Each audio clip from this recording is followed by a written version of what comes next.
Metal Gear Solid 3 story in 10 minutes. Today, we're breaking down Metal Gear Solid 3 Snake Eater, the Cold War origin story of Big Boss. I'll introduce every key character and then walk you through the plot beat by beat, all the betrayals, and the real truth behind the boss. Let's go. Naked Snake, also known as Jack, is an elite Fox operative, the protege of the boss, and co-creator of CQC, a special combat. This mission and video game forges him into the Big Boss. The Boss, aka Joy. The legendary American soldier, Snake's mentor, leads the Cobra unit and defects to the Soviet Union. This drives the entire story and hides the bigger truth. Colonel Volgin, a GRU hardliner, torturer, and one of the final bosses, wants power via the nuclear-capable tank, the Shagohod. Volgin holds a fortune called the Philosopher's Legacy. Sokolov, a Soviet rocket scientist, forced to build the Shagohod, and he's also Snake's initial rescue target. Without Sokolov, they cannot finish the Shagohod. Major Zero. He's the commander of Fox and the main person Snake talks to over the radio. We also call him Mission Control. Paramedic, a medical field support on comms. She explains survival, cures, animals, lightens the tone. She likes to talk about movies, but you will mostly converse with this character when you save the game. Sigint, a weapons tech expert and future big shot. He's the gadget guy, and we will converse with him more and more as the games go on.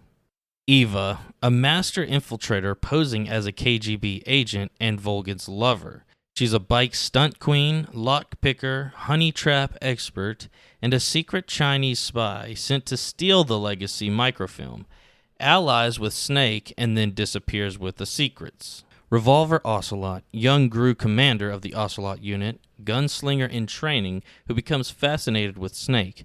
He constantly flips allegiances.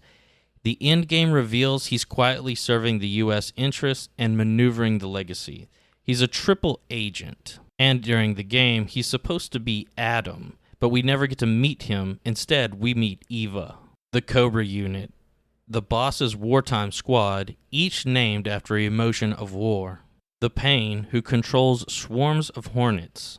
The Fear, a contortionist sniper with unnatural agility. The End, an ancient sniper who can literally photosynthesize. The Fury, a cosmonaut flamethrower-wielding madman. And the Sorrow, a ghostly spirit who once fought alongside the boss. Snake must face and defeat them one by one, each battle representing a test of skill, patience, and endurance. Act 1. The Virtuous Mission. In 1964, the Cold War started. Fox sends Naked Snake into the Soviet jungle to exfiltrate Sokolov, who's being forced to complete the Shagohod, a rocket-boosted tank that launches nukes at high speed without intercontinental ballistic missiles. This is dangerous because it dodges early warning treaties. Snake infiltrates and reaches Sokolov, and everything seems fine. Until the boss, Snake's mentor, appears and defects to the Soviets and then beats Snake down with CQC, almost killing him. She gives Volgin 2 U.S. nuclear warheads as a gift for taking her in. Volgin then uses the gift to nuke a Soviet research facility, framing America and pushing the superpowers to the brink of World War III. Snake barely gets away. The U.S. is now having to prove their innocence or face war. The White House cuts a deal and sends Snake back to kill Volgin, destroy the Shagohod, rescue Sokolov, and eliminate the boss, to prove the U.S. didn't sanction her. Act 2. Operation Snake Eater.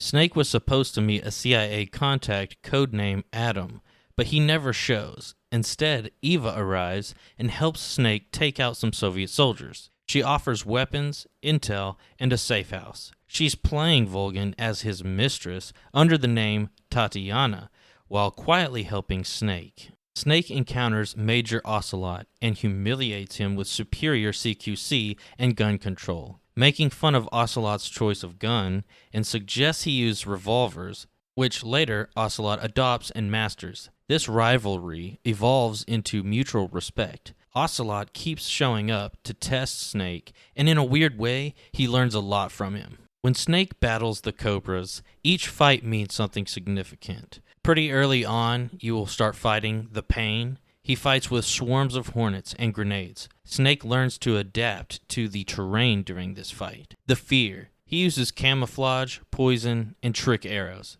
This challenges Snake with patience and stamina management. The End.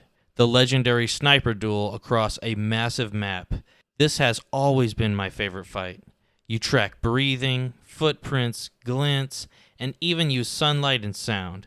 It's a meditation on time and stillness, fitting for a 100-plus-year-old sniper who photosynthesizes. If you find the sniper and point your gun at his head 3 times, he will drop a special outfit, which is used to get an achievement.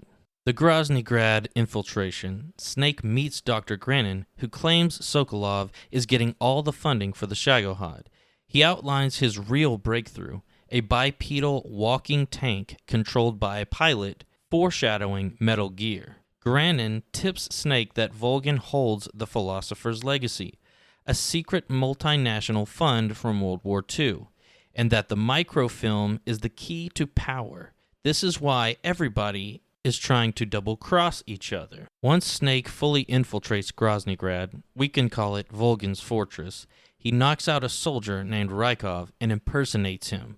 At some point during the mission, Snake is captured by Volgin. The boss publicly brutalizes Snake to prove her loyalty to Volgin, but privately leaves subtle openings to help him survive. During a volatile standoff, Ocelot plays a deadly revolver game. In the chaos, a misfire costs Snake his right eye. From here on, Snake wears the iconic eye patch, a scar that symbolizes the mission's moral blindness, not just his own. Snake finally escapes and collapses, only to awaken in a spiritual river guided by the Sorrow. You walk past the ghosts of everyone you've killed. It's both a haunting reckoning and a meta commentary on player choice. Survive it, and you literally wake up back in the jungle. If you didn't kill anyone, you won't see any ghosts during this part of the game. At this point, we're getting closer to the end of the game, where Volgin showcases the Shagohod, a 2-stage nuclear platform. Stage 1 uses rockets to hit launch velocity. Stage 2 traverses rough terrain on treads. With it, Volgin can nuke targets from inside Soviet borders and blame anyone. Meanwhile, Eva keeps threading the needle, spoon-feeding Snake intel while seducing Volgin to stay close to the legacy. She's not who she says she is, but she is on Snake's side, for now. During this part of the game, Snake fights the Fury in a scorched, zero-visibility arena. Fire literally fills the screen. Afterward, Snake and Eva plant bombs, steal the important data, and blast out of Groznygrad. Act 3. Showdown, Truth, and Aftermath.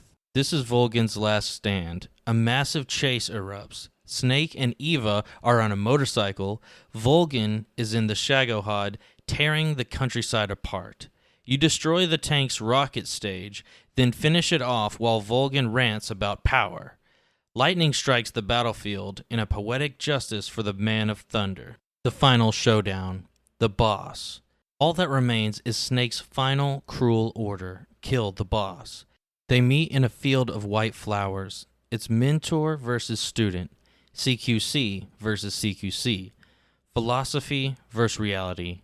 She pushes Snake to surpass her. Snake wins, but the boss doesn't beg. She orders Snake to finish it. The final shot rings out, and the white flowers turn red. It's one of gaming's most devastating moments. Snake and Eva run for the border and board a transport plane, where Ocelot crashes the party. He challenges Snake to a cowboy duel with a single bullet between the 2 revolvers. He reveals he loaded a blank. It was a test and a goodbye. The fascination is now mutual. This rivalry will echo through the decades. Eva's confession. That night, Eva sleeps with Snake, then vanishes before dawn, leaving a tape that explains everything. She was never CIA or KGB. She's Chinese intelligence, sent to steal the Philosopher's Legacy microfilm. The boss never betrayed America. Her defection was a mission ordered by Washington to infiltrate Vulcan and recover the legacy. To prevent nuclear war, the U.S. needed a scapegoat. The boss had to die as a traitor. Snake was chosen to pull the trigger so the cover story would hold. Eva admits she took what she thought was the legacy, but the film she got was a fake. Back in the U.S., Snake is awarded the title Big Boss. He won the mission, destroyed the Shagohod, prevented war, but he refuses to shake hands with his superiors. He knows what they did to the boss. He visits her grave, lays down a bouquet, and gives the silent salute. The moment Naked Snake truly becomes Big Boss. A final phone call reveals Ocelot has been quietly working with the U.S. interests, speaking to the CIA director. His maneuvers helped steer the legacy back towards America. The takeaway, Ocelot isn't just a rival, he's a triple agent architect who will shape the series' future. And that's the story of Metal Gear Solid 3 Snake Eater, a tale of loyalty, betrayal, and the birth of the Big Boss. It's a Cold War epic that sets the stage for everything that comes after in the Metal Gear saga. Thank you for listening. If you stayed this long, please leave a like and subscribe for more of this content.